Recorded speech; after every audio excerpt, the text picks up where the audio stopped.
Rosemary Sullivan. How wonderful it is to see a sold-out house for this 30th anniversary reunion.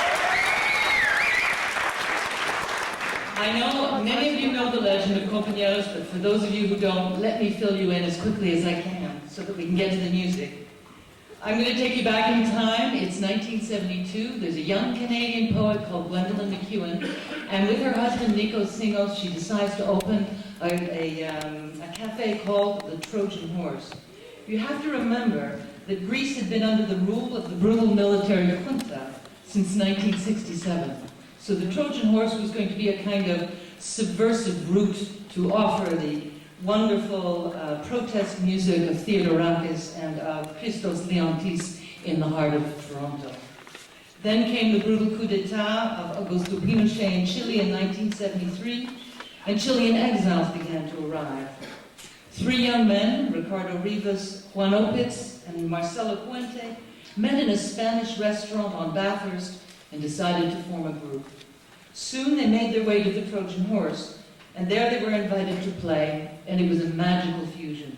Bouzouki and zampoñas, charangos, drums, Latin American and Greek music, a music of protest against dictatorship and injustice everywhere. Against, as Marcelo Puente put it in his wonderful song, una historia sin perdón, a story without pardon. It didn't take long for the Compañeros to become well known. They traveled throughout Canada and the United States. It was Ted Kennedy who helped them get a visa into the United States. On their way to Columbia University in New York, when they were in concert, the sidewalks were chocked with "Welcome Compañeros."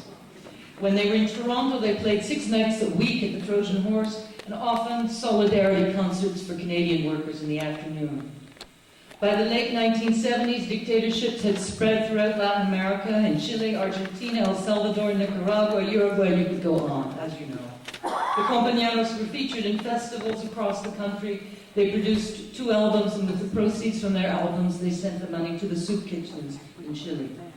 They performed on stages with other Canadians like Nancy White, Heather Chetwin, and Sylvia Mittler. They composed and played music for plays like Flashbacks of Tomorrow, staged by Nightwood Theatre under the directorship of Cynthia Grant. Those were exciting times. I can remember in that small space that was the Trojan Horse, sitting on people's knees and a few feet away listening to Mercedes Sosa, Nikos Theodorakis, Inti Ijimani, Christos Leontis, Daniel Viglietti, Luis Enrique Mejia Godoy. It didn't get anywhere better than that. And so it's no surprise to learn that in that audience at the Trojan Horse were also remarkable people. George Papandreou, professor at York University, would become Prime Minister of Greece. Lorne Waldman, the lawyer who successfully fought for justice for Mahar Arar. Phil Berger, who would lead the fight against AIDS in Toronto. Immigration lawyer Barbara Jackman. The people's artist Bill Stapleton. Many writers, musicians, even Leonard Cohen dropped in when he was in town. A CD of Canadian music was compiled by Canada and sent to the United Nations to celebrate the 50th anniversary of the founding of the United Nations. And there, in that moment, the caliber of Compañeros was recognized, because between Glenn Gould and Leonard Cohen is the work of Compañeros. The original musicians of Compañeros were Marcelo Puentes, Juan Opitz, Ricardo Rivas, Makis Konstantakis, Juan Salvatierra, and Dimitris Apostolos. Through the years of Compañeros, other musicians joined the group, including Nikos Singos, Harry Polatos, Fotis Tubanos, Javier Ortiz, Rodrigo Chavez, Nano Valverde, Pandelis Papas, Eugenio Cresto, and Martin Duclerc. Tonight, 5 of the original Compañeros are no longer with us, and we mourn them, and this concert is in part in their memory.